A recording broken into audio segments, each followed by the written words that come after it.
Salam alaikum. Pour cette vidéo, on va essayer de voir un exemple de capteur qui va permettre de contrôler le mouvement d'un mobile. Contrôler le mouvement d'un mobile, donc mesurer sa vitesse, la position, le déplacement, le sens, etc. La mesure de déplacement et de la vitesse d'un mobile M, donc en général, on va parler d'un mobile M, est réalisée par un capteur optique. Donc, dire capteur optique, ça veut dire un capteur qui va fonctionner avec la lumière. D'accord? Donc, le principe est le suivant. Donc, comme le montre la figure ci-contre, le codeur, ici on a ici le codeur optique ou bien le capteur optique, il est réalisé par un disque contenant deux pistes A et B décalées et divisées chacune en 250 secteurs. Ici, pour l'exemple qu'on va étudier, il y a 250 secteurs. La valeur ici peut changer. On peut même dire que 250, c'est la résolution numérique, si vous voulez dire. Donc, c'est la résolution de notre codeur. Équidistant, c'est-à-dire de même distance, et alternativement opaque et transparent. Opaque ne laisse pas passer la lumière, transparent laisse passer la lumière. Voilà, donc ici l'axe de notre codeur. Le disque, ici, c'est le disque optique, il va contenir deux pistes. Les pistes, ce sont les intervalles ici que vous remarquez. Ça laisse passer la lumière ou bien ça bloque la lumière, donc des intervalles. Pour notre exemple, on a dit qu'on va utiliser 250 secteurs. Il y a aussi la piste A dans le même disque. On a éclaté un petit peu pour visualiser la deuxième piste. Mais sur le même disque, on va établir ou bien on va réaliser les deux pistes. Bon, pour la deuxième piste, il sera décalé. La piste B, il sera décalé par rapport à la piste A. Bon, ici, on parle d'un disque optique. Bien sûr, ici, vous pouvez remarquer l'émetteur. L'optique, donc ici un émetteur de lumière qui va envoyer la lumière, qui va passer ou bien qui va être bloqué à travers le disque vers les récepteurs de lumière ici. Donc les deux récepteurs, un récepteur A et le récepteur B.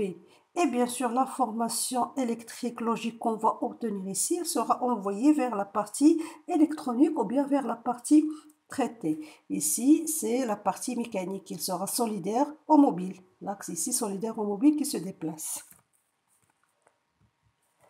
Deux éléments optoélectroniques. Lorsque je parle de optoélectronique, ça veut dire des éléments qui sont sensibles à la lumière. Deux éléments optoélectroniques, une diode infrarouge, émetteur de lumière, comme pour notre exemple ici, et une photodiode, récepteur de lumière. On peut même utiliser un phototransistor, le récepteur de lumière, disposé de part et d'autre de chaque piste. C'est-à-dire que la piste ou bien le disque se trouve entre émetteur et récepteur de lumière. Bon, ici, on vous donne les chronogrammes de fonctionnement, c'est-à-dire le signal électrique qu'on va recevoir à partir après récepteur. Donc, c'est le signal que les récepteurs vont nous fournir. Le signal RA de récepteur RA et le signal RB. Puisqu'on a dit que les deux pistes, elles sont décalées, il va y avoir toujours un petit décalage entre les fronts du récepteur A et du récepteur B. Jamais on va retrouver les deux fronts montants de RA qui coïncident avec le front montant de RB. C'est voulu, d'accord?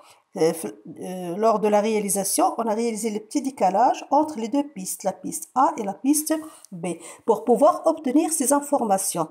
Donc ici, avec les deux récepteurs, j'obtiens les deux informations logiques qu'on peut envoyer par la suite vers, par exemple, pour le RA, on va l'envoyer vers un compteur.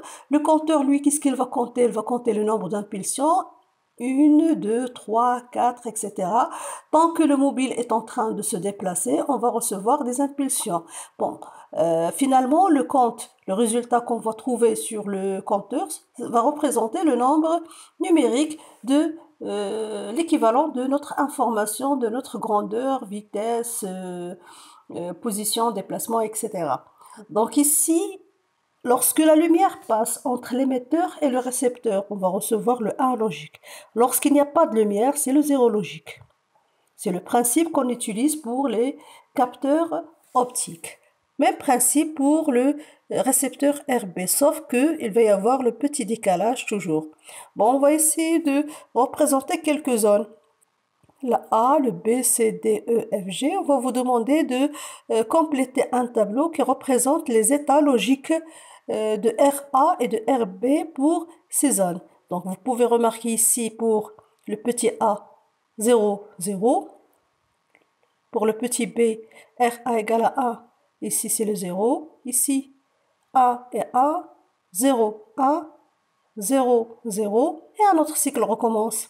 1, 0, 1, 1, 0, 1, 0, 0, et ainsi de suite.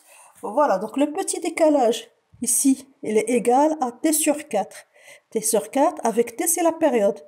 Donc t c'est le temps nécessaire pour que le signal se répète. À partir du franc montant, jusqu'à notre franc montant ici. Donc, c'est la période.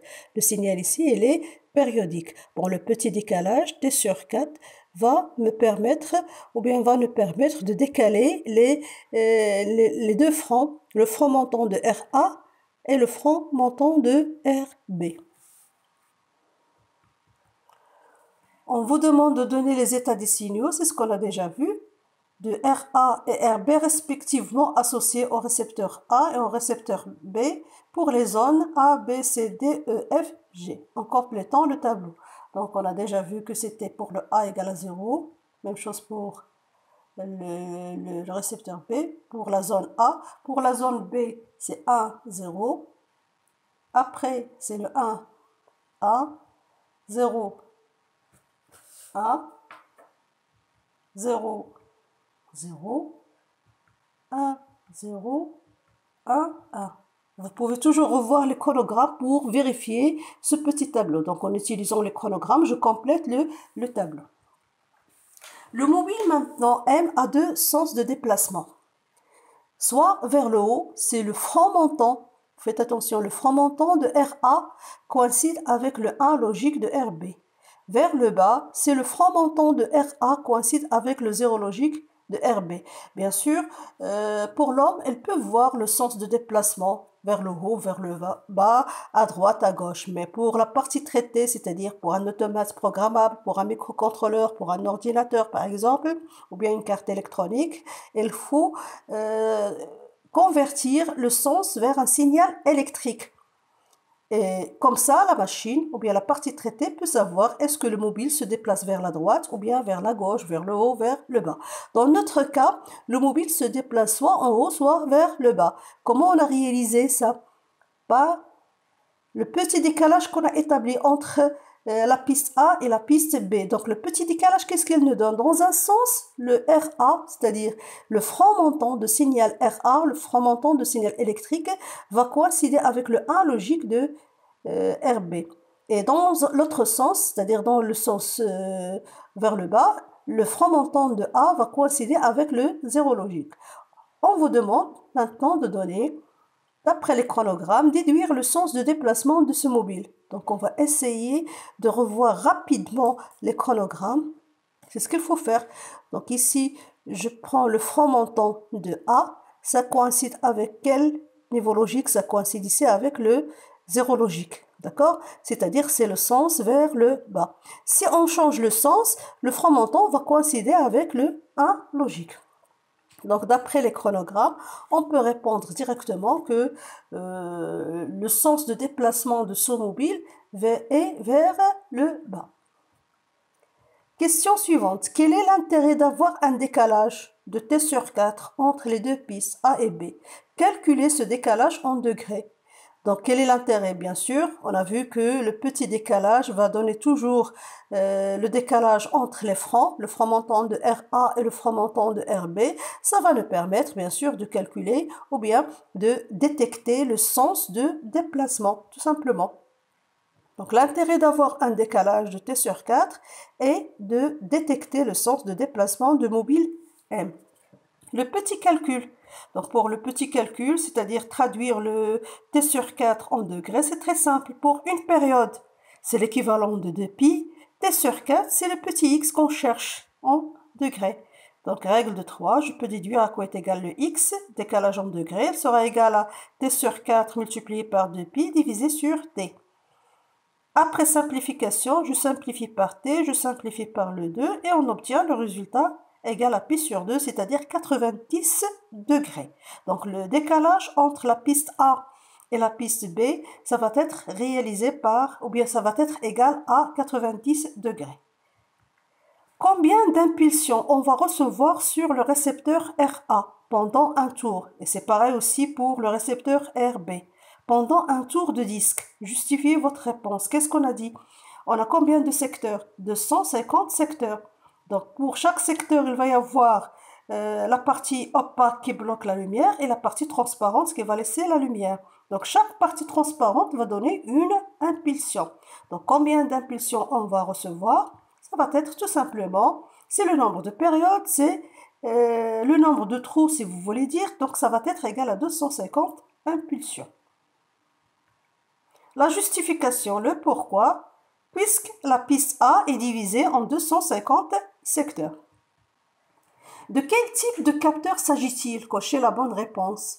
Bien sûr, ici, on peut remarquer que on va convertir la grandeur physique, position, vitesse, déplacement vers un nombre numérique.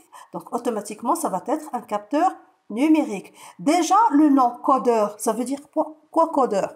Codeur, ça veut dire que je veux appliquer à l'entrée de capteur une grandeur physique, position par exemple, ou bien vitesse. Et à la sortie, on va obtenir un code sur plusieurs bits, donc un nombre numérique. Automatiquement, le codeur optique, c'est un capteur numérique. Donc, chaque fois qu'on entend codeur, capteur numérique. Donc, quel type de capteur numérique on va utiliser ici? Donc, ça ne va pas être un capteur inductif, capteur à lame souple, capteur capacitif, capteur électromécanique, ce sont des capteurs logiques. Donc, ça va être soit le capteur numérique absolu ou bien le capteur numérique incrémental. Donc, pour les capteurs numériques, les deux types ici, pour les deux types, pour absolu, c'est un capteur qui donne directement le nombre. Pour chaque déplacement de disque, on obtient le nombre sur plusieurs bits.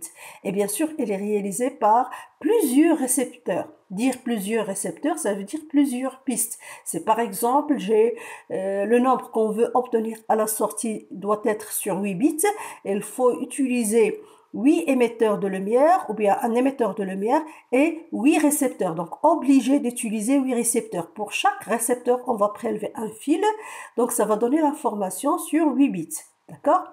Pour le capteur numérique incrémental, c'est notre cas. C'est le cas qu'on est en train d'étudier. On a un seul récepteur c'est le récepteur RA qui va nous fournir le nombre. Bien sûr, avec le seul récepteur, ça va fournir des impulsions. Les impulsions qu'on va appliquer sur un compteur qui va compter le nombre d'impulsions, 1, 2, 3, jusqu'à ce que le mobile s'arrête. Et le cumul qu'on va trouver sur le compteur en binaire, ça va représenter le code binaire de l'information de notre mobile. Donc ici, on peut dire que la récupération de l'information, elle est en série. Par contre, ici, la récupération sera en parallèle.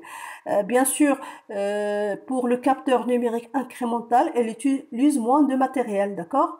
Un récepteur A pour l'information, un récepteur B pour le sens et au maximum 3, le troisième récepteur où il y a uniquement un seul secteur, donc une seule impulsion on va recevoir dans le troisième récepteur qui va me permettre de calculer le nombre de tours et par la suite je peux calculer la vitesse. Par contre ici, la récupération de l'information elle est en parallèle. En parallèle ça veut dire plusieurs récepteurs, plusieurs fils.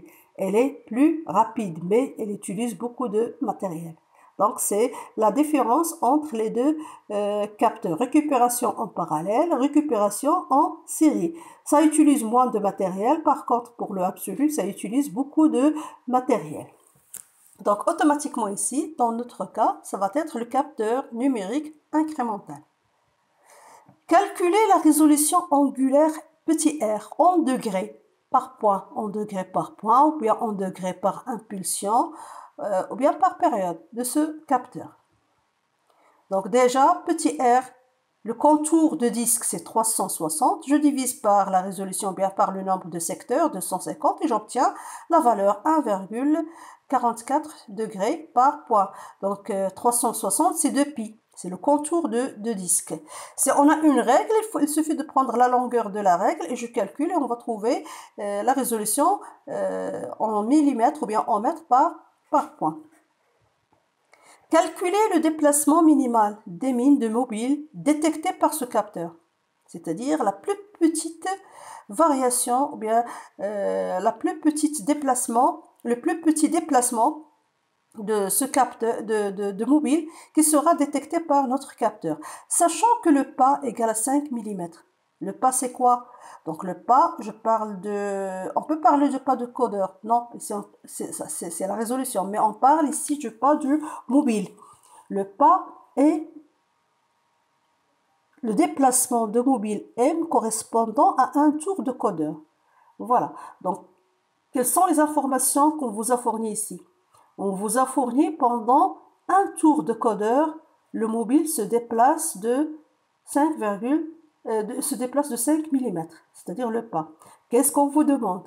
On vous demande la plus petite variation de mobile détectée par le capteur. Ça va concerner quoi? Ça va concerner la résolution, le petit déplacement, d'accord? Pour chaque point, c'est 1,44 degrés. Donc, comme si on veut traduire le petit déplacement en millimètres. Donc, qu'est-ce qu'on va faire? C'est très simple. Je prends petit d, ça va être égal le pas, c'est-à-dire le pas de mobile, et je divise par 255, le nombre d'impulsions, le nombre de périodes, le nombre de secteurs. Donc, ça va être égal à 5 10 à la puissance moins 3, je divise, je trouve 0,02 10 à la puissance moins 3 mètres, donc c'est 0,02 mm. Je peux aussi travailler avec la règle de 3. 5 mm correspond à 2π, c'est-à-dire 360, et le petit x, ou bien le petit déplacement que je cherche, va correspondre à 1,44 degrés. Et je peux retrouver la forme. Donc, ça va être 5 multiplié par 1,44 divisé sur 360, et on va retrouver la même valeur. Donc, soit que je travaille directement ici, ou bien je peux travailler avec la petite résolution à ce niveau-là. La suite, combien de tours maintenant NT fera le disque, c'est-à-dire le codeur, pour que le mobile M parcourt la course maximale de 960 mm.